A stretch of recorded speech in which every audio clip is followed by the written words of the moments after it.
Районда беренчеләрдән булып кар эреп беткән кырларында урожай токымчылык заводы уңганнары уҗым культураларын һәм күп еллык үләннәрне өстәмә тукландыруга төште. Бүген инде басуларда гөрләп техника эшли. Хуҗалыкта уҗым будайы 549 гектар майданны биләп тора. Инде күпләп терлек асраучы урожайлылар азыкка зур игътибар бирә.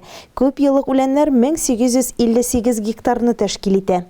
Әлеге көндә урожай хуҗалыгында 180 гектарлы басуда тукландыру бара. Бу күп еллык үләндә бер Беларус җәлеп ителгән һәм Туман агрегаты.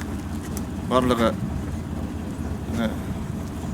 бер КАМАЗ ашамасын ташып тора һәм һәрбер агрегатка сөйсекләр җитәрлек күләмдә каралганнар. Анда көннәрне тиз генә рәвешле шушы тукландырасы басуланы күп еллык үлән белән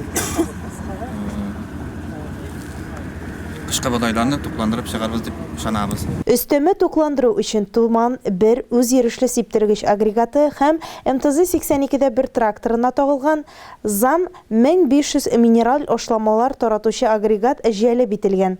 Аларны механизаторлар Денис Бекташев һәм Денис Фазлыев хезмәтләндерә. Фәргат Шейхразиев белән Ратмир Галимарданов КАМАЗ автомашинасында кырга ашлама ташып торса, Эльвир Газизов, Евгений Гәрәев, Максим Әхмәтов, Андрей Таюшевлар агрегатларны тулыландыру өстендә эшли.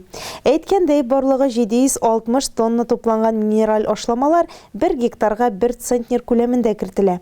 Гомумән, хуҗалык быелгы язгы кыр эшләренә 100%-ка әзер. Шәшү өчен орлык җитәрлек күләмдә тупланган, авыл хуҗалыгы техникасы техник тикшерүне уңышлы үткән, алар барысы да ремонтланган һәм сабан культураларын шәшүгә әзер. Хәзерге вакытта андыр табагында һәм машина трактор паркында соңгы әзерлек эшләре бара. Луиза Шарафутдинова, Илеш телерадиокомпаниясе.